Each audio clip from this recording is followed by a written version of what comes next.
देखो last topic चल रहा था हमारा क्या, नदी का चल रहा था ना। अब नदी कौन कौन सी थी देहरादून की मुख्य? भाई एक तो आपकी गंगा और यमुना, पहली कंडीशन तो चल रही थी, गंगा और यमुना। उसके बाद टोंस, उसके बाद रिखनाड़, रिखनाड़ के बाद रिस्पना, रिस्पना के बाद बिंदाल और वाल्दी, और कौन है सिसवा, और कोई बछरी सोंग और आसन, सोंग बछरी है और आसन नदी बछरी है, और उसके बाद चंद्रभागा। ठीक है ना। कहने का मतलब ये है कि देहरादून की ये नदियाँ हैं, ठीक है ना। अभी इन्हीं से चलेंगे क्योंकि हमारा अभी चलेगा बांध परियोजना, यानी कि उत्तराखंड राज्य का जो हमारा वैसे विद्युत निगम जो बना था वो 2001 में बना था, ठीक है ना। और उसके अकॉर्डिंग ही बांध परियोजना बनाई जाती है, यानी नदियों पर ही बनेंगे बांध।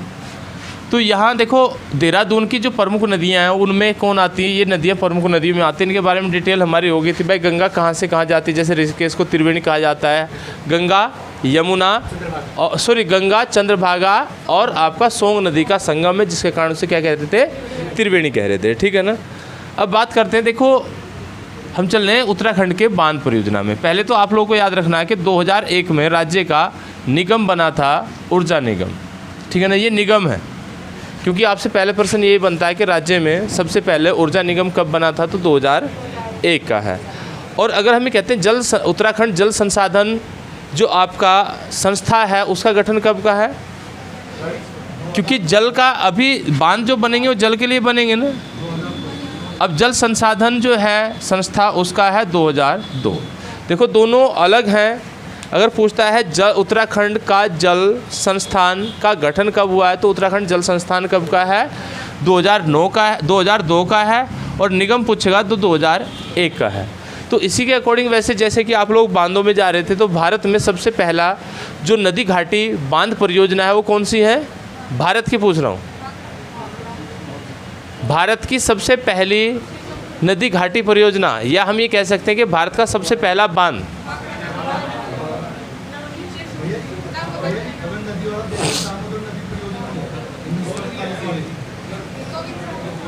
भारत का पूछ रहा हूँ, शिव समुद्रम।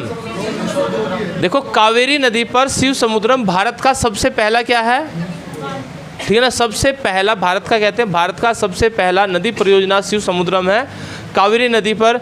लेकिन अगर उत्तर भारत का पूछा जाता है तो उत्तर भारत में चलते हैं हम कहाँ से, गलोगी परियोजना। देखो ये देहरादून की कुछ परियोजनाएं जिनमें सबसे पहले आपका क्या है, गलोगी परियोजना है। और गलोगी परियोजना ने वैसे 1902 में कार्य करना शुरू किया था, 1902 और 1909। 1909 में क्या है, काम करना उसने शुरू किया था। लेकिन गठन को अगर बताते हैं तो सबसे पहले कब का है, गलोगी परियोजना का 1909 का, 1909 ही है। तो गलोगी परियोजना को हम देखो यहाँ से कहने का मतलब ये है कि देहरादून का हो या राज्य का हो, सबसे पहली नदी परियोजना कौन सी है, गलोगी है। अब गलोगी है कब की, 1909 की है। अब 1909 में अभी अंग्रेज ही थे ना, अभी हम ये कह सकते हैं कि भाई 1909 में अभी कौन है, अंग्रेज है, क्योंकि अंग्रेज कब गए, 1947 में गए हैं ना। अब ये कहाँ है, मसूरी में।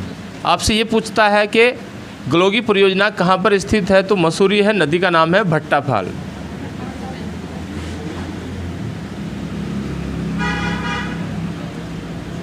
नदी का नाम क्या है आपका, भट्टाफाल, मंसूरी।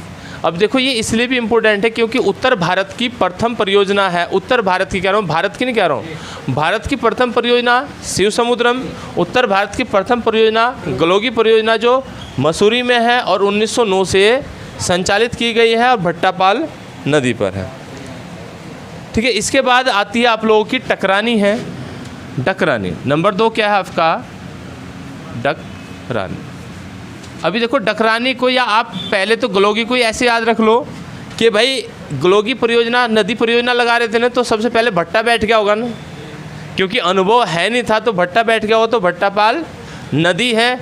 और इसीलिए देखो जैसे गलोगी परियोजना चली है तो मसूर हो गए ना, अब मसूर हो गए तो मसूरी, ये कंडीशन है, क्योंकि मसूरी का नाम भी मसूर के पेड़ अधिक होने के कारण ही मसूरी पड़ा हुआ, ठीक है ना। तो हम डायरेक्टली ये कह सकते हैं कि देखो यहाँ आप लोगों का गलोगी परियोजना उत्तर भारत की प्रथम जल विद्युत परियोजना है। अभी लगाते समय भट्टा बैठ गया था, ऐसे याद रख सकते, तो भट्टापोल नदी है। और भाई जैसे बन के तैयार होगी तो फिर मसूर हो गया था, क्योंकि उत्तर भारत की पहली है, तो इसीलिए आप इसे मसूरी याद रख सकते हैं। अब इसके बाद आता है आपका डकरानी परियोजना। देखो यहाँ आप लोग इसे ऐसे याद रख सकते हैं, जैसे हम राज्य में प्रमुख नदियाँ पढ़ रहे थे, तो देखो वैसे तो सारी क्या है, देहरादून की नदियाँ हैं, लेकिन इनमें मुख्य तौर पर कौन चलेंगी, ये 3 नदियाँ मुख्य तौर पर चलती हैं जिन पर बांध परियोजना बनाई गई। अभी टोंस नदी आपका हिमाचल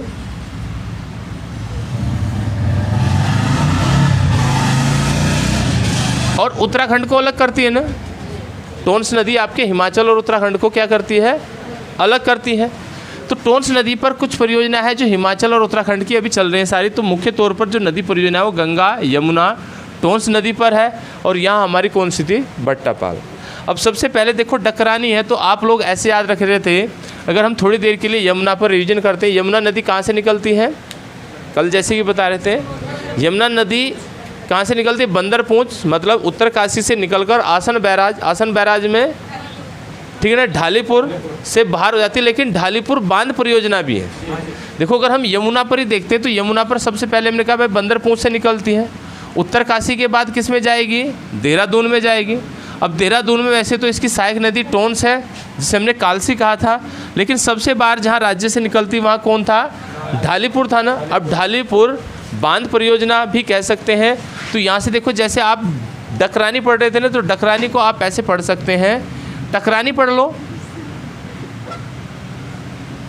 क्योंकि नदी निकलने के बाद जो टकराई है वो क्या है, ऐसे याद रख लो भाई नदी सबसे पहले क्या होती है, यूपी से टकरा रही है ना, या ऐसे याद रख लो कि भाई यमुना क्या है, टकराए, क्योंकि यहीं पर क्या खोदरी है, एक खोदरी परियोजना है, वो भी किसकी है, आपकी यमुना की है। तो इस पर ऐसे लिख सकते हैं डकरानी परियोजना किसकी है, यमुना है। और 1965 में इसका संचालन हुआ था। नदी का नाम पूछेगा आप लोगों से, यमुना, ठीक है ना। हाँ, डकरानी परियोजना किसकी, यमुना नदी है। अब उसके बाद देखो यहाँ ढौलीपुर तो पढ़ ही रहे थे पहले ही, और ढौलीपुर कहाँ पर है, यहाँ हमने कहा था भाई नदी क्या है, ढल जाती है, और यहाँ पर कौन सी मंडी है, रामपुर मंडी। यहाँ पर कौन सी मंडी है, रामपुर। 2 नदियाँ हैं, एक आसन है और एक कौन है, यमुना है। आसन और यमुना नदी के तट पर कौन है, आपका ढालीपुर है। तो ढालीपुर बांध परियोजना अगर पूछता है तो दोनों में क्या है, एक आसन नदी है, क्योंकि आसन बैराज के नाम से भी इसे जाना गया है, और एक नदी कौन सी आपकी, यमुना है, ठीक है ना। अभी देखो ये भी कब की है, 1965 की है। सबसे पहली 1909 की कौन होगी, गलोगी परियोजना। उसके बाद डकरानी है, ढालीपुर रोड, जहाँ ढ आ रहा है वहाँ 1965 है, ठीक है ना। ये भी यमुना है और ये भी किसकी, आपकी यमुना की है। इसके बाद आता है देखो यमुना की सहायक नदी में हम कह रहे थे कौन है, आपकी टोंस नदी है। अब टोंस को ऐसे याद रख लो कि बेचारी कुछ दिन चलती है ना, भाई बेचारी आके किस में मिल गई है, टोंस नदी। बेचारी क्यों है, क्योंकि इसमें हमने कहा था कि इसे खूनी नदी भी कहा जाता है ना, टोंस नदी को खूनी नदी भी कहा जाता है। अब कुछ लोग तो क्या दिखाते हैं उसके प्रति कि भाई बेचारी के ऊपर वैसे ही आरोप लगा दिया हुआ, ऐसे पढ़ सकते हैं। तो बेचारी को आप इचारी पढ़ेंगे, तो इस पर कौन है, आपका इचारी बांध है। तो इचारी बांध परियोजना किस पर है आप लोगों की, सबसे पहले रहती है टोंस नदी पर है। और देखो हमने यहाँ आप लोगों को ये भी बताया था कि जो टोंस नदी है यहाँ पर जहाँ मिलती है तो इसे क्या है, आपका डाक पत्थर है। अगर यहाँ से आप लोगों से पूछता है तो डाक पत्थर में क्या है आप लोगों का, इचारी बांध परियोजना। नदी पूछेगा तो टोंस है, तो याद रह जाएंगी। अभी क्योंकि हमने कहा था भाई यहाँ ये नदी कौन सी, खूनी नदी के नाम से, क्योंकि खूनी गाड़ इसकी सहायक नदी है। हमने ऐसे पढ़ा था ना, खूनी गाड़ इसकी सहायक नदी है, तो इसीलिए हम इसे ये मान सकते हैं कि जैसे बेचारी है तो इचारी बांध परियोजना किसकी है, आपके डाक पत्थर की है, और किस पर है, टोंस नदी पर है। इसके बाद आती है छिब्रो है। देखो डाक पर ही एक और कौन है आपकी, छिप्रो। अब छिप्रो बांध परियोजना भी किसकी है, आपकी टोंस की है, ठीक है ना। अब देखो टोन्स है तो फिर से वही आएगा डाक पत्थर है, क्योंकि यहाँ से आप लोगों से ये पूछेगा कि जो या तो पूछेगा जैसे इचारी बांध परियोजना कहाँ स्थित है, या तो जिला पूछेगा, तो जिला है तो हमारा देहरादून चल रहा है। अब जिला देहरादून चल रहा है तो या फिर नदी पूछेगा, नदी है तो यहाँ कौन है, टोन्स है। और ढालीपुर हो या डकरानी हो तो दोनों किसकी थी, यमुना पर है। इससे पहले सबसे पहले उत्तर भारत की गलोगी भट्टापाल नदी पर है, ठीक है ना। अब इसके बाद आती है आपकी खोदरी परियोजना। अब खोदरी फिर से यमुना है, तो खोदरी किसकी है आपकी, खोदरी फिर से आपकी किसकी है, यमुना पर है। तो ये तो है यमुना तथा यमुना की सहायक नदी टोन्स के ऊपर जो बनी हुई परियोजना है वो ये वाली परियोजना है। और सबसे ज़्यादा अगर हम देखते हैं तो यमुना यानी कि देहरादून में यमुना और टोन्स नदी पर ही बांध परियोजना बनी है। क्योंकि इसके बाद देखो बात करते हैं किसाऊ की, ये तो हटा देता हूँ। इसके बाद कौन आएगी आपकी, किसाऊ है। अब किसाऊ को आप ऐसे याद रखें, देखो हिमाचल और उत्तराखंड को अलग करता है कौन, टोन्स नदी। हिमाचल और उत्तराखंड को अलग करने वाली नदी टोन्स नदी है ना। अब टोन्स को आप ऐसे याद रख सकते हैं, देखो इस पर जो बांध परियोजना है उसका नाम है किसाऊ, या किसो बांध परियोजना भी कह सकते हैं, इसे हम किसो भी कहते हैं। लेकिन आप ऐसे याद रख लो किसकी है। अभी ये कन्फ्यूजन है ना, किसकी है, किसकी मतलब दोनों के बीच में मतभेद। अब मतभेद का मतलब है इधर हिमाचल और इधर कौन है आपका, उत्तराखंड है। अब दोनों के बीच में मतभेद है तो हम ये कह सकते हैं कि टोन्स क्या है, सीमा बनाती है, तो इसीलिए बांध परियोजना सीमा रेखा पर है, तो दोनों की क्या है, साझा होगी ना। अब दोनों की साझा का मतलब हिमाचल की और उत्तराखंड की साझा परियोजना है कौन आपकी, किसाऊ है। आप इसे ऐसे ही पढ़ सकते हैं किसकी है। अभी ये कन्फ्यूजन है कि बांध परियोजना किसकी है, तो हम ऐसे लगा सकते हैं। हालांकि इसमें देखो टोन्स पर अभी ये दिया गया है कि 600 मेगावाट बिजली उत्पन्न करती है आपकी टोन्स। अब इसमें से वही कंडीशन आएगी कि 300 आप ऐसे लगा सकते हैं, 300 प्लस 300 600 होते हैं। अब दो राज्यों की साझा परियोजना है, लेकिन यहाँ से ये पूछता है लाभान्वित जिले राज्य कौन से हैं। किसाऊ बांध परियोजना से जो लाभान्वित जिले हैं राज्य हैं वो कौन है। अभी देखो साझा परियोजना किसकी है, हिमाचल की और उत्तराखंड की। लेकिन इस नदी परियोजना को क्या है, अभी 2016 में राष्ट्रीय नदी परियोजना का दर्जा दिया गया है। तो आप लोगों से ये पूछ सकता है कि जो आप लोगों की क्या है, किसाऊ परियोजना है, उसे राष्ट्रीय बांध परियोजना का दर्जा कब दिया गया है, तो कब के 2016। आप ऐसे याद रख लो, हम ऐसे पढ़ रहे थे ना किसकी है, पढ़ कैसे रहे थे, किसकी मतभेद था। अब दोनों में रोला था, तो केंद्र सरकार का इंटरफेयर हुआ 2016 में इसे राष्ट्रीय बांध परियोजना घोषित कर दिया गया। अब राष्ट्रीय बांध परियोजना घोषित करने के साथ साथ में क्या हुआ, राष्ट्रीय राजधानी कौन है, दिल्ली। राष्ट्रीय राजधानी कौन है, दिल्ली। उत्तराखंड हिमाचल पहले चल रहे हैं। अभी हमने कहा था जहाँ पर यमुना नदी बाहर जाती है वहाँ पर 3 स्टेट की सीमा बनती है। कौन कौन से हैं, हिमाचल है ऊपर, हरियाणा है और नीचे कौन है, यूपी है। नीचे कौन है, यूपी। उत्तराखंड तो चल ही रहा, उत्तराखंड हिमाचल तो अलग चल रहे हैं। अब उत्तराखंड हिमाचल के साथ में अभी कौन आ, हरियाणा और यूपी आ गए ना। तो देखो आप ऐसे याद रख सकते हैं कि टोन्स नदी का जो क्या है फ़ायदा मिलता है या जल विद्युत उत्पाद होता है वो किस किस राज्य को लाभान्वित होता है, किस राज्य को बेनिफिट मिलता है। तो यहाँ सबसे पहले आप ऐसे याद रखें, राष्ट्रीय राजधानी दिल्ली है। याद ऐसे रखा भाई किसका है, टोन्स किसाऊ मतलब किसका है और किसका है, तो इधर हिमाचल और उत्तराखंड की साझा परियोजना है। अब दोनों में रोला हुआ तो 2016 में केंद्र सरकार ने इसे क्या बनाया, राष्ट्रीय नदी बांध परियोजना घोषित किया है, जिसके कारण लाभान्वित होने वाले जो राज्य होंगे, अभी देखो राष्ट्रीय राजधानी दिल्ली है तो राष्ट्रीय सरकार काम कर रही तो दिल्ली में मिलेगा। तो यहाँ ऐसे याद रख सकते हैं कि एक तो कौन है आपका, दिल्ली है। लाभान्वित राज्यों में दिल्ली है, दिल्ली के बाद यूपी है, यूपी के बाद हरियाणा है और हरियाणा के बाद हिमाचल और उत्तराखंड तो है ही है, ठीक है ना। हिमाचल और उत्तराखंड तो कौन है आप लोगों के हैं। और इसके साथ में एक और जुड़ा है राजस्थान, ठीक है ना। तो इसके और साथ में कौन जुड़ा है, राजस्थान। तो आप लोगों से ये पूछा जाता है किसाऊ परियोजना किस नदी पर है, टोन्स। किसाऊ नदी का लाभ किन राज्यों को होता है। अब राज्य है आपका दिल्ली, यूपी, हरियाणा, राजस्थान। आप या ऐसे याद रख ले, देखना ये जो दिल्ली है इस दिल्ली से हरियाणा लगा या हरियाणा हमसे ही लगा है, कोई दिक्कत नहीं है। देखो हमसे कौन कौन लगा नहीं है, पड़ोसी है, लगा है नहीं, ये कौन है आपका पड़ोसी है। तो हरियाणा है, यूपी है, दिल्ली है, राजस्थान है और आप लोगों का हिमाचल और उत्तराखंड है। अब किसाऊ किसका था, तो ये क्या हो गया 2016 में राष्ट्रीय घोषित कर दिया है। और राष्ट्रीय नदी बांध परियोजना घोषित करने का मतलब है अब केंद्र सरकार द्वारा संचालित की जाती है, लेकिन पड़ती किस में है, उत्तराखंड और हिमाचल के बॉर्डर पर, क्योंकि बॉर्डर ही बनाने वाली नदी का नाम कौन है, टोंस है। ठीक है ना। अब देखो जो भी भारत के यानी कि भारतीय राष्ट्रीय के अधीन होगा उसका निर्माण कौन करता है वैसे, क्योंकि यहाँ ये भी पूछा गया है कि इसका जो बांध परियोजना है यानी कि जो किसाऊ बांध परियोजना है जिसका निर्माण है या विद्युत उत्पादन करती है कौन सी कंपनी द्वारा किया जाता है, तो यहाँ कौन है, THDC यानी कि टिहरी बांध डेवलपमेंट, जो आप लोगों का टिहरी के लिए निगम बनाएगा वही इसका काम करता। आप ऐसे आ रहे हैं टिहरी बांध के अधीन काम कर रही है, तो इसीलिए हम ये कह सकते हैं कि इसका जो रखरखाव THDC नाम की कंपनी द्वारा किया जाता है। ठीक है ना। अब केंद्रीय ऐसे पूछ लेता राज्य में कौन सी बांध परियोजना ऐसी है जिसे केंद्रीय नदी बांध परियोजना का दर्जा मिला है, तो किसाऊ है। हालांकि इसके बाद और भी आएंगे। ठीक है ना। तो अभी तक कौन है, किसाऊ है। तो किसाऊ में इतना याद रह जाएगा। याद कैसे रखा भाई, किसकी है और किसकी है, यमुना। भाई किसो, या तो इसका नाम आएगा किसो या आएगा किसाऊ। ठीक है ना। 600 मेगावाट विद्युत उत्पाद करती है। लाभान्वित होने वाले राज्यों में दिल्ली है, यूपी है, हरियाणा, राजस्थान, हिमाचल और उत्तराखंड है। राष्ट्रीय बांध परियोजना कब घोषित किया गया है, 2016। ठीक है ना। याद ऐसे रखा, दोनों में रोला हुआ तो इसलिए 16 में राष्ट्रीय नदी बांध परियोजना घोषित कर दिया है। अब इसके बाद आता है आप लोगों का लखवाड़ा बांध परियोजना।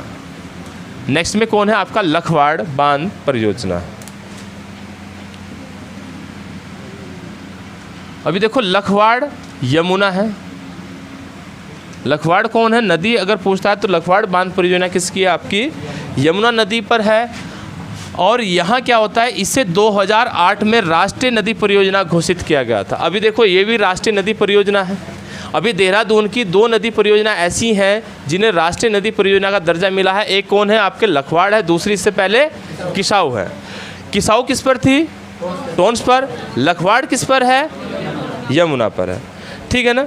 अभी वैसे तो लखवाड़ परियोजना के अंतर्गत ही एक व्यासी परियोजना भी आती है, तो अगर आप लोगों से व्यासी परियोजना पूछा जाता है तो व्यासी परियोजना भी किस पर है, आपकी यमुना पर है, क्योंकि जो लखवाड़ बांध परियोजना है इसके नीचे वाले भाग को व्यासी परियोजना के नाम से जाना जाता है।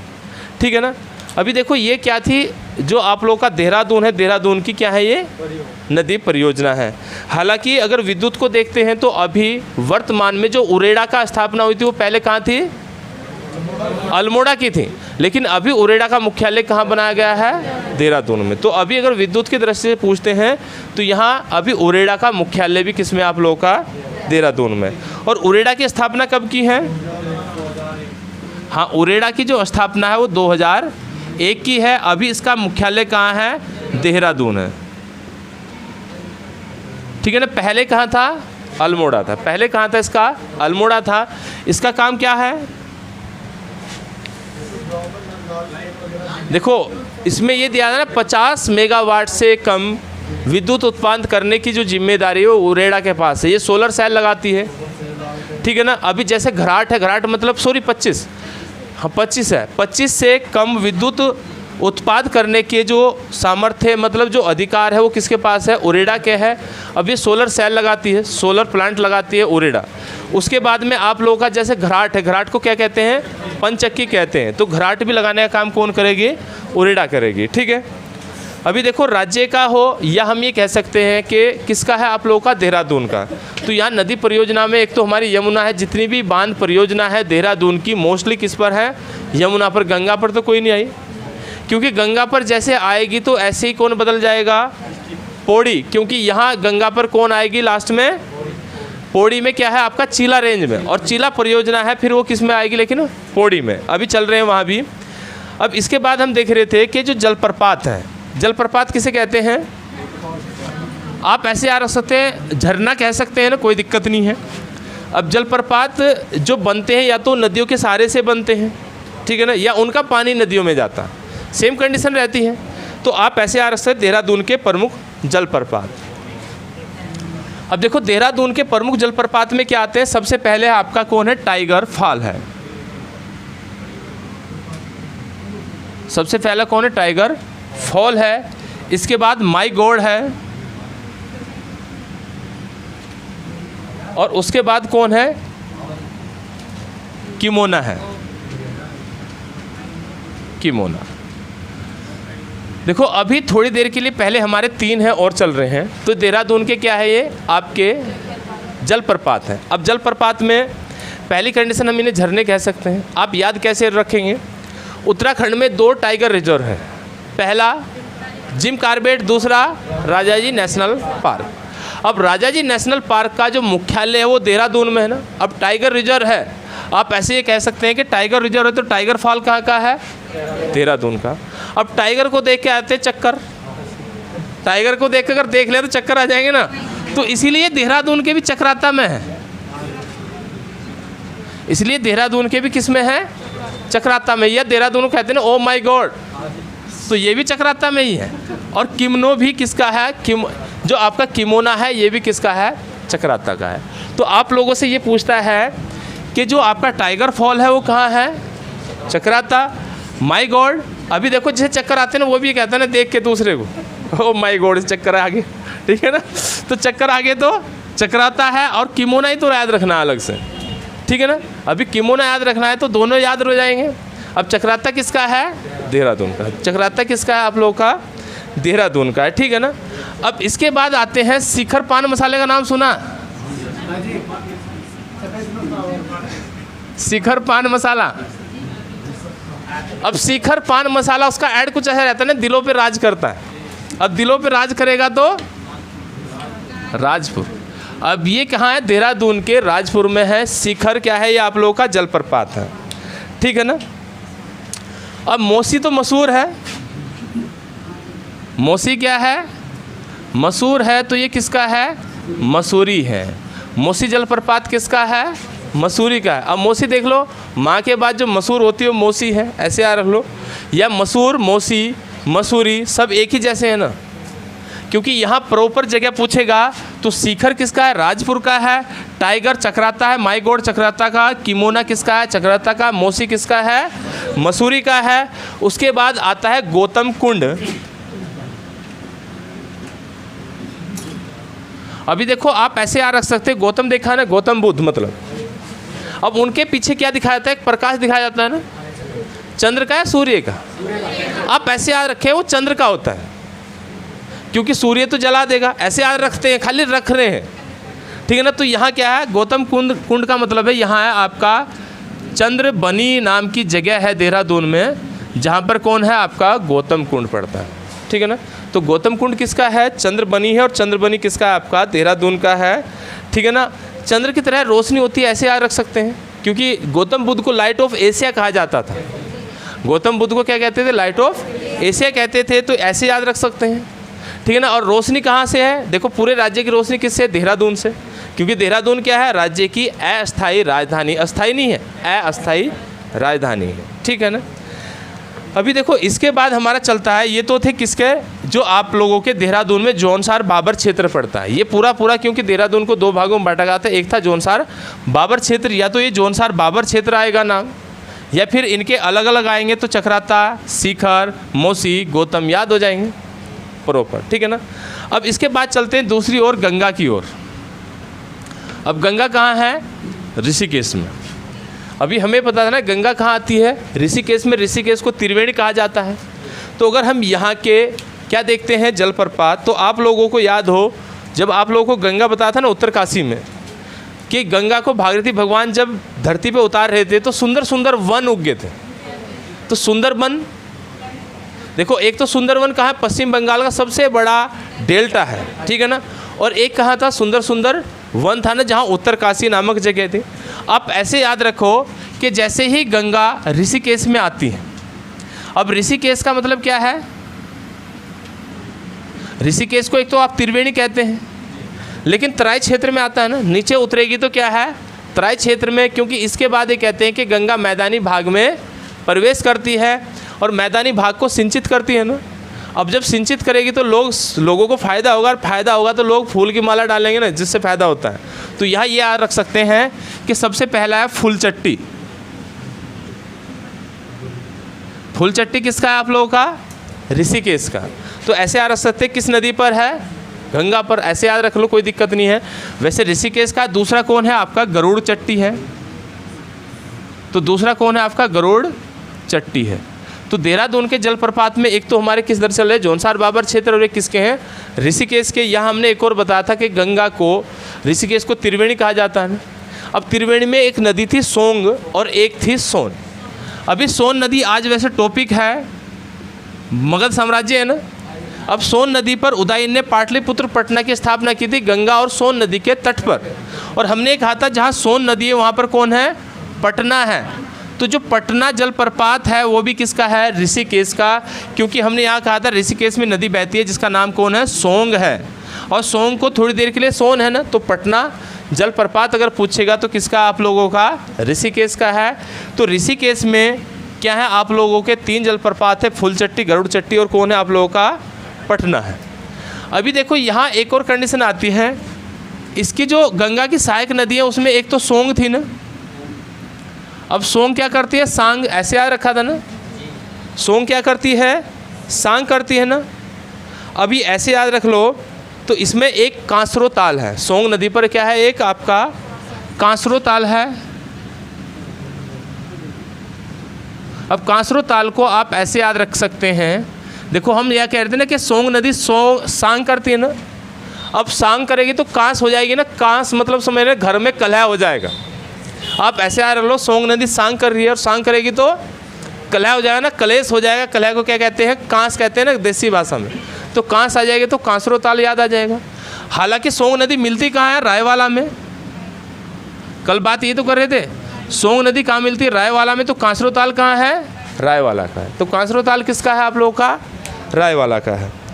अब देखो इसकी दूसरी सहायक नदी थी गंगा की, कौन? चंद्रभागा। अब चंद्रभागा निकलती है आपकी चंद्रबाड़ी ताल से। चंद्रबाड़ी ताल आप ऐसे भी याद रख सकते हैं, ये राजाजी नेशनल पार्क में पड़ता है। और चंद्रबाड़ी ताल किसका है?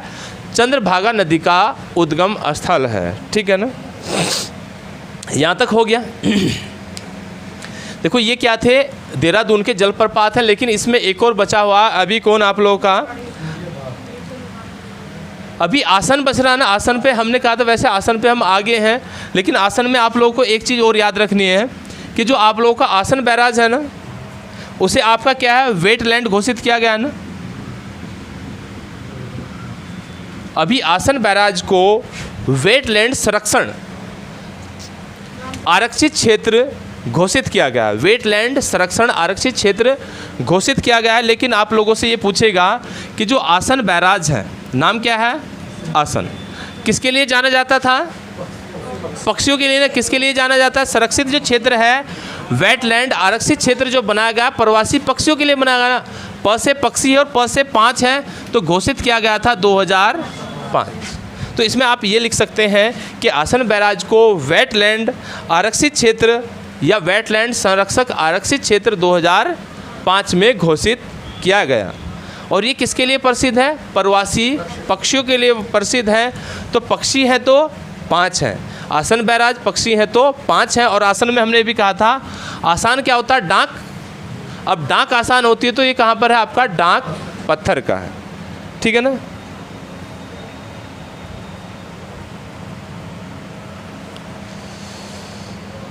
वैसे तो जो आसन वेटलैंड आपका आरक्षित क्षेत्र है, इसका जो क्षेत्रफल है वो 440 वर्ग हेक्टेयर है। किलोमीटर नहीं है, वर्ग हेक्टेयर है। ठीक है, चलो यहाँ तक हो गया। अभी इसके बाद कल आप लोगों को कहा था कि राज्य के क्या पढ़ के आने हैं? नहीं, देहरादून का क्या पढ़ के आना? एक ही राष्ट्रीय उद्यान है जिसका नाम है राजाजी नेशनल पार्क। तो हम यहाँ से चल रहे हैं, नेक्स्ट टॉपिक है हमारा राजाजी राष्ट्रीय उद्यान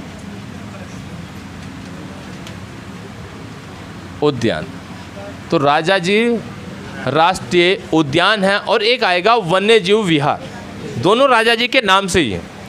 अभी राजाजी को आप ऐसे भी याद रख सकते हैं, राजगोपालाचार्य स्वतंत्र भारत के पहले भारतीय गवर्नर थे। ठीक है ना। नाम क्यों रखा गया है? क्योंकि स्वतंत्र भारत के पहले गवर्नर भारतीय पूछ रहा है तो कौन थे? नाम था उनका सी राजगोपालाचारी। तो नाम क्या है? सी राजगोपालाचारी है, जिनके नाम पर राजाजी राष्ट्रीय उद्यान का नाम राजाजी रखा गया है।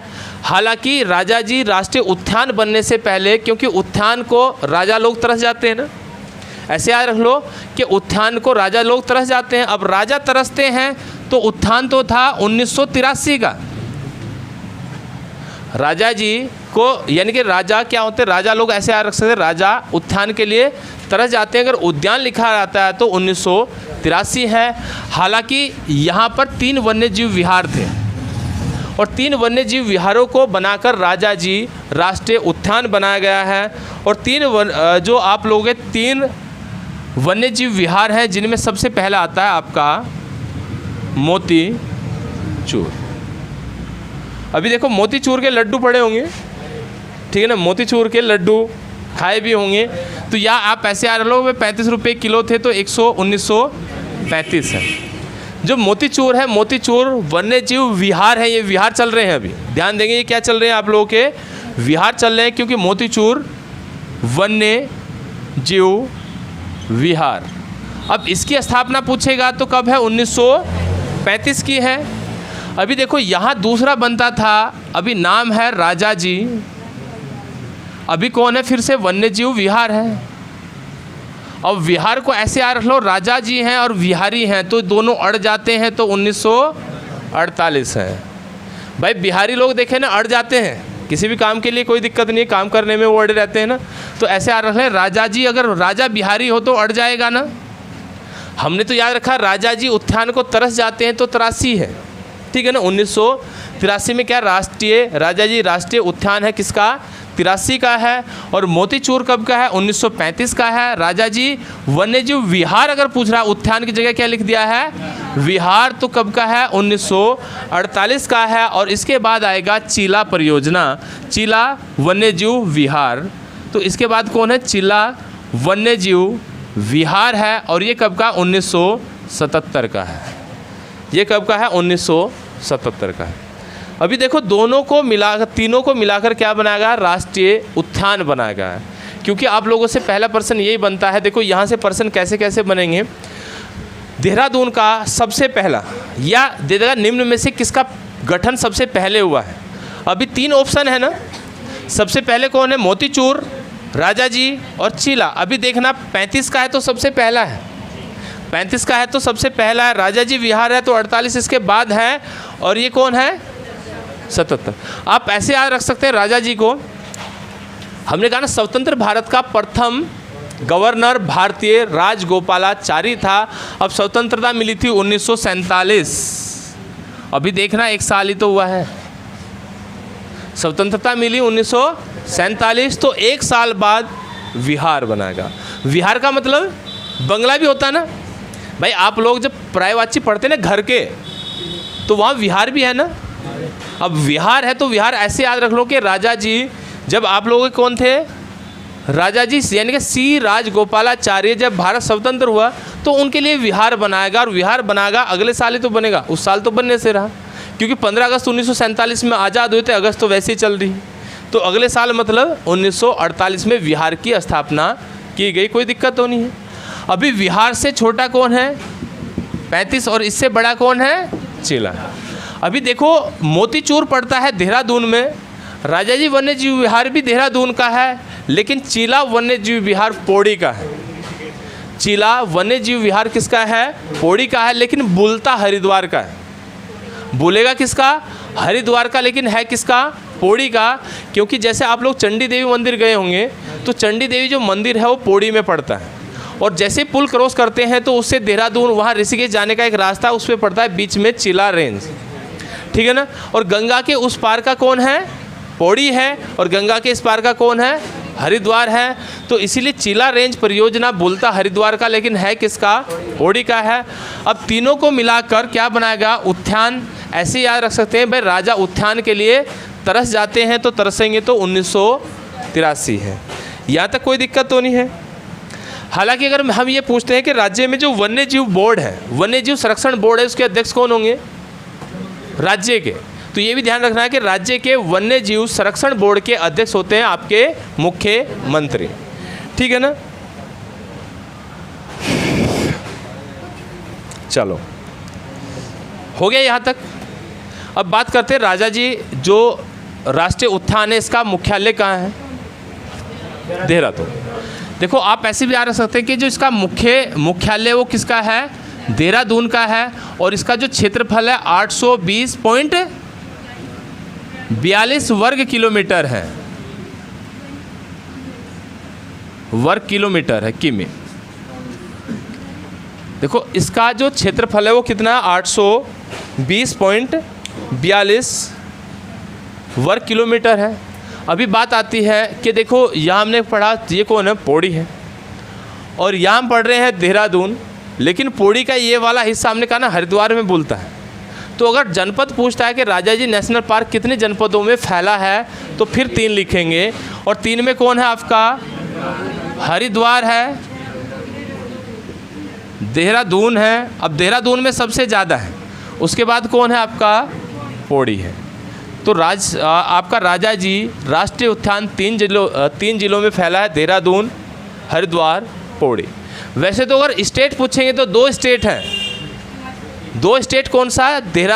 आपका यूपी है, क्योंकि आप लोग अगर मोहन पास से जाते हैं तो यहाँ से डांट मंदिर तक पूरा का पूरा क्या होता है? यूपी का क्षेत्र है, और राजा नेशनल पार्क तो वो भी है ना।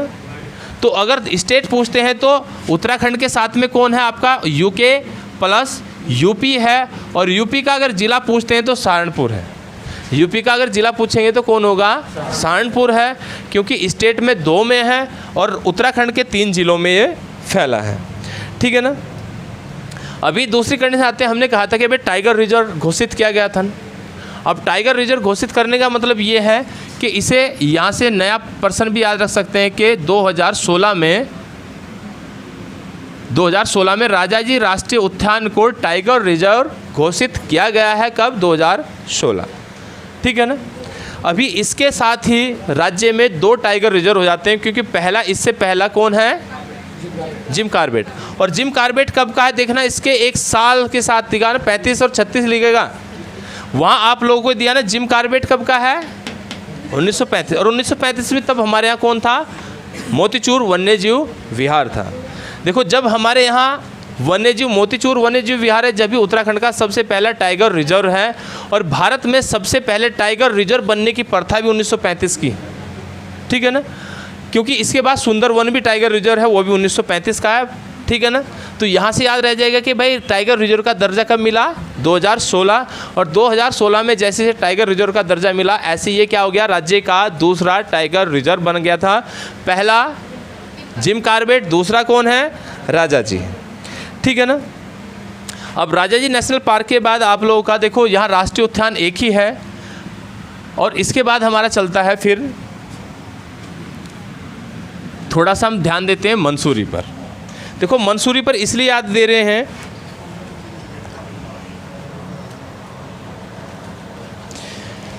क्योंकि मंसूरी वन्यजीव विहार है। अभी नेक्स्ट हमारा विहार कौन है? मसूरी वन्य जीव विहार, ठीक है ना। मसूरी वन्य जीव विहार देखो ये राज्य का सबसे छोटा है, और राज्य का सबसे छोटा है तो क्षेत्रफल क्या है? 10.82। अब ये बताना वर्ग हेक्टेयर है या किलोमीटर है? हाँ वर्ग किलोमीटर है। ये कौन है आपका? वर्ग किमी है, ठीक है ना। अभी देखो राज्य का सबसे छोटा है। अभी छोटे लोग तरस जाते हैं ना, अभी आप तरसते हो तो वहाँ याद रखेंगे ये 1993 का है। इसकी स्थापना कब हुई थी? 1993 में हुई थी। आप 93 को ऐसे याद रख ले, मसूरी मसूर है ना। अभी आप लोगों ने देखा होगा कि देहरादून का रेलवे स्टेशन है, टिकट आप मसूरी का भी ले लो, कोई दिक्कत नहीं, मिल जाएगा, क्योंकि मसूरी में भी रेलवे स्टेशन, ठीक है ना। अभी ये उत्तराखंड से 7 साल छोटा है, ऐसे याद रख लो। उत्तराखंड से 7 साल छोटा मतलब उत्तराखंड कब बना है? 2000 में। अब 7 साल छोटा मतलब देखना इतना ही है ना। तो मसूरी को आप ऐसे याद रख सकते हैं कि 7 साल छोटा है किससे? यूके से 7 साल छोटा है ना, तो यूके से 7 साल छोटा कौन है आपका? मसूरी वन्यजीव विहार है। सॉरी 93 पहले आता है या बाद में आता है? पहले 2000 में बन रहा है उत्तराखंड। हाँ 7 साल बड़ा है, 7 साल बड़ा है, इससे पहले आया। मतलब ऐसे आ रख सकते हैं कि इससे 7 साल पहले आया है। 1993 कौन है? मसूरी वन्यजीव विहार है। अभी देखो मसूरी वन्यजीव विहार के साथ में मसूरी को भी याद रखें। मसूरी, मंसूरी जिसे आप लोग कहते हैं, तो मसूर की दाल के कारण, मसूर के पेड़ों के कारण इसे मसूरी कहा जाता था। आप ऐसे याद रख लो कि ये मसूर है ना। अभी मसूर की दाल कब खिलाई जाती है? जब आदमी में सुस्ती फैली रहती है ना, तो डॉक्टर सलाह देता है कि इसे मसूर की दाल पिलाओ, क्योंकि वो क्या हो जाएगा? यंग हो जाएगा, यंग। और यंग होगा तो यहाँ एक व्यक्ति थे जिनका नाम था कैप्टन यंग था, और मसूरी शहर की स्थापना करने वाले कौन हैं? कैप्टन यंग है। आप ऐसे याद रख सकते हैं कि मसूरी जो शहर है, मसूरी शहर के जो संस्थापक हैं वो कौन है? कैप्टन यंग है। यंग को कैसे याद रखा भाई? मसूरी की दाल पीने से देखना जान आ जाती ना, तो आदमी यंग महसूस करता है, स्वस्थ महसूस करता है। तो कैप्टन यंग द्वारा मसूरी को बसाया गया था। आप ऐसे याद रख सकते हैं। उसके बाद ये भी कहते हैं, देखो मसूरी इसलिए भी मशहूर है क्योंकि हमारे यहाँ 4 धाम है ना, गंगोत्री, यमुनोत्री, केदारनाथ और बद्रीनाथ। और गंगोत्री और यमुनोत्री दोनों उत्तरकाशी हैं, और उत्तरकाशी से यहाँ एक नदी आ रही थी जिसका नाम यमुना था ना, जिसका नाम क्या है? यमुना भी और गंगा भी है। अगर देहरादून में देखते हैं तो गंगा और यमुना भी है, लेकिन इधर जौनसार बाबर क्षेत्र में केवल यमुना आ रही है। तो यहाँ से आप लोगों का मसूरी को गंगोत्री और यमुनोत्री का प्रवेश द्वार भी कहा जाता है। तो ये भी लिख लेना कि मसूरी क्या है? गंगोत्री और आपका यमुनोत्री का प्रवेश द्वार है। गंगोत्री और यमुनोत्री का क्या है? प्रवेश द्वार भी कहा जाता है। मसूरी को पहाड़ों की रानी कहा जाता है। मसूरी को क्या है? पहाड़ों की रानी कहा जाता है। तो राजा कौन है? हाँ, तो राजा कौन है? चक्राता। ठीक है, राजा तो शेर होते हैं ना, और शेर को देख के चक्कर आ रहे थे। हमने ऐसे याद रखा ना भाई, राजा कौन है? शेर हैं, और शेर को देख के क्या आ रहे हैं? चक्कर। तो इसीलिए चक्राता अगर पूछता है पहाड़ों का राजा, तो पहाड़ों का राजा उत्तराखंड में चक्राता को कहा जाता है, और पहाड़ों की रानी मसूरी को कहा जाता है। अब मसूरी खा के यंग हो गए, यंग ने इसकी स्थापना कर दी। गंगोत्री यमुनोत्री का प्रवेश द्वार भी मसूरी को कहा जाता है। ठीक है ना। अभी देखो मसूरी में जो एक चर्च है जो सबसे प्रसिद्ध है, मसूरी का एक चर्च सबसे प्रसिद्ध है, ठीक है ना, जिसका नाम क्या है? जॉर्ज एवरेस्ट नहीं है। जॉर्ज एवरेस्ट के नाम पर तो जो हिमालय की सबसे ऊंची चोटी है उसका नाम एवरेस्ट पड़ा था ना, ठीक है ना। तो यहाँ एक क्या है?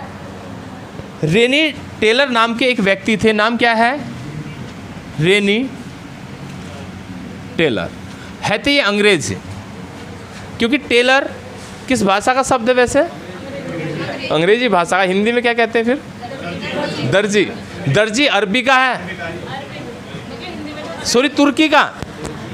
देख लेना, तुर्की या अरबी में से किसी में एक है, लेकिन हिंदी का नहीं है, ठीक है ना, हिंदी का नहीं है। तो आप पैसे रख सकते हैं। देखो यहाँ कौन है? रेनी टेलर है ना।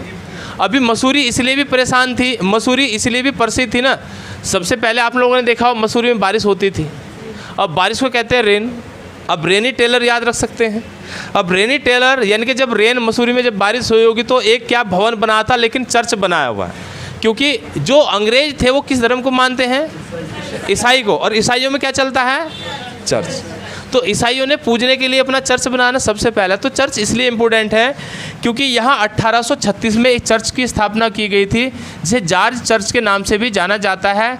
और ये चर्च जो बना था वो रेनी टेलर ने बना था। लेकिन यहाँ सबसे इम्पोर्टेंट आती है कि इस चर्च की जो कला है, स्थापत्य कला, वो किस प्रकार की है? तो ये गोथिल कला में बना हुआ है। गोथिल शैली भी कह सकते हैं, गोथिक, सॉरी, ये किसका है? आपका गोथिक शैली से बना है, गोथिक शैली से बना है, ठीक है ना। चर्च का नाम जॉर्ज चर्च के नाम से जाना जाता है, पहला चर्च है, ठीक है ना, जॉर्ज चर्च के नाम से जाना जाता है। बनाने वाले कौन है? जॉर्ज रेनी टेलर हैं। और जॉर्ज रेनी टेलर ने 1836 में एक चर्च बनाया था जो किससे है? गोथिक शैली से बना है। दूसरे कंडीशन ये आती है, उत्तराखंड का सबसे पहला न्यूज़पेपर द हिल, किसका है? हाँ, तो कहाँ का है? मंसूरी से निकला था ना। तो मंसूरी को आप ऐसे भी याद रख सकते हैं, भाई मशहूर होने के लिए प्रचार किया होगा, और प्रचार किया होगा तो सबसे पहले अखबार ही चल रहे थे ना। सबसे आसान क्या है? अखबार है। तो यहाँ कौन थे? John Mackinnon. तो एक व्यक्ति थे जिनका नाम था जॉन मैकिनन, और मैकिनन ने क्या निकाला था? द हिल्स नाम का सबसे पहला अखबार निकाला है। कहाँ से? मसूरी से। तो आप लोगों से ये पूछ सकता है, और साल कितना था? 1842। तो यहाँ से ये पूछ सकता है कि जो द हिल्स है समाचार पत्र कहाँ से निकलता है? मसूरी से। कब प्रकाशन कब शुरू हुआ? 1842। किसने शुरू किया? जॉन मैकिनन ने किया था। अभी द हिल्स नाम है ना, आप ऐसे याद रख लो, पहाड़ों की रानी। पहाड़ मतलब हिल्स। भाई पहाड़ों में सबसे पहला अखबार जो चला होगा पहाड़ों के नाम से चला है, तो द हिल्स है। अभी मैक मतलब होता है बनाना। अभी देखना इस तरह ही चल रहा ना, मैकिनन को आप बनाना याद रख सकते हैं, मतलब मैक करा। सबसे पहले बनाया गया हिल नाम का अखबार सबसे पहले बनाया हुआ है। और नहीं तो बनाते बनाते बिरला जाते हैं ना लोग, अब बिरलाएंगे तो 42 है। ठीक है ना, ऐसे याद रख सकते हैं, कोई दिक्कत नहीं है।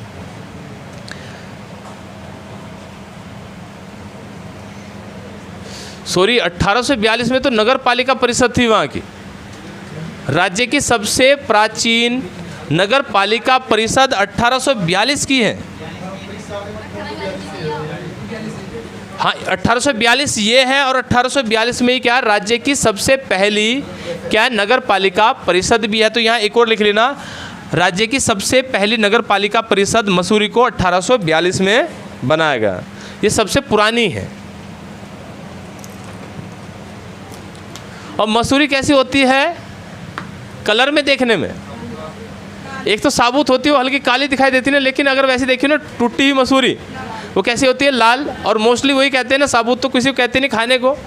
तो यहाँ कहने का मतलब मसूरी की सबसे ऊंची चोटी लाल टिब्बा। ठीक है ना। देखो यहाँ हमने मसूरी को याद रखा कैसे? लाल से। अब मसूरी का कलर कैसा होता है? लाल। तो इसलिए सबसे ऊंची चोटी क्या है? लाल टिब्बा। इसके बाद है गन हिल। दूसरी ऊंची चोटी कौन है आपकी? तो मसूरी की सबसे ऊंची चोटी लाल टिब्बा, उसके बाद दूसरी ऊंची चोटी है गन हिल है। ठीक है ना, गन हिल है। देखो मसूरी आप पर्यटन की दृष्टि से देखते हैं ना, अभी परीक्षावाणी में गन हिल होगी खाली। ठीक है ना, नहीं तो लाल टिब्बा इसकी सबसे ऊंची चोटी है, उसके बाद गन हिल का नंबर आता है। अभी यहाँ बात करते हैं, फिर हम बात कर रहे थे कि देखो पर्यावरण की दृष्टि से पहाड़ों की रानी क्यों कहा जाता है? क्योंकि पर्यावरण से सुंदर दिखती है ना भाई, पर्यावरण की दृष्टि से सुंदर दिखती है। तो अभी 2009 से यहाँ इको टैक्स लगाया गया। राज्य में सबसे पहले इको टैक्स की शुरुआत, इको का मतलब है पर्यावरण, टैक्स जहाँ से लिया जाता है तो कहाँ है? मसूरी। और इको टैक्स की शुरुआत कब से हुई है? 2009 से। तो यहाँ राज्य में ऐसे पूछ सकता है, राज्य में सबसे पहला इको टैक्स कहाँ से जारी हुआ? तो मसूरी है। मसूरी नगर पालिका द्वारा लगाया गया है। ठीक है ना। वैसे तो इतिहास की दृष्टि से भी अगर देखते हैं तो यहाँ 1994 मतलब 2 सितंबर 1994 का मसूरी कांड भी है। 2 सितंबर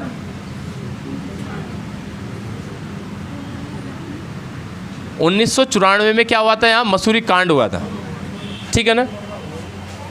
और मसूरी रोपवे की स्थापना 1970। तो यहाँ मसूरी रोपवे की स्थापना है 1970। ठीक है ना। तो मसूरी से इतने सारे, वैसे तो मसूरी के बारे में और भी चल रहे हैं। क्या मसूरी गोली कांड हुआ था? मरने वालों को भी छोड़ दो, क्योंकि दोबारा से जब कांड आएंगे फिर उसमें फिर से चलेंगे। ठीक है, चलो अब मसूरी मशहूर है ना, हम ऐसे चल रहे थे। तो अगर यहाँ के देखते हैं लोग, यहाँ क्या करते हैं भाई? खुशी के लिए जाते हैं, दुख के लिए? तो आप ऐसे भी याद रख सकते हैं कि जो मसूरी के प्रमुख स्थल हैं जहाँ लोग भ्रमण के लिए जाते हैं उनमें क्या क्या है, क्योंकि आप लोगों से ये पूछेगा कि जो हैप्पी वैली है वो कहाँ पर स्थित है। तो लोग खुशी के लिए जाते हैं ना, तो इसलिए यहाँ पर आपकी हैप्पी वैली भी स्थित है। हैप्पी वैली किसकी है? आपकी मसूरी की है। हालांकि ये हैप्पी वैली इसलिए जानी जाती है क्योंकि यहाँ सबसे अधिक तिब्बती लोग रहते हैं। मसूरी का ऐसा क्षेत्र है जहाँ तिब्बती लोग सबसे अधिक रहते हैं। लेकिन विशेषता ऐसी नहीं आएगी। आप लोगों को ये पूछ सकता है कि हैप्पी वैली कहाँ स्थित है, तो हैप्पी मतलब खुशी के लिए जाते हैं लोग, मसूरी मज़े के लिए जाते हैं ना, तो खुशी के लिए जाएंगे तो मसूरी में क्या है? आपका हैप्पी वैली है। ठीक है ना। अभी यहाँ जैसे हमने भट्टाफाल जलप्रपात पहले ही बात कर रहे थे, भट्टाफाल नदी है, भट्टाफाल जलप्रपात है, एक आपका हार्डी प्रपात भी है यहाँ, हार्डी प्रपात। ये हमने पहले नहीं लिखा था, ये इसमें लिख लेना। हार्डी प्रपात भी किसका है? मसूरी का है। और यहाँ एक झंडी पानी फॉल है, एक और है यहाँ झंडी पानी,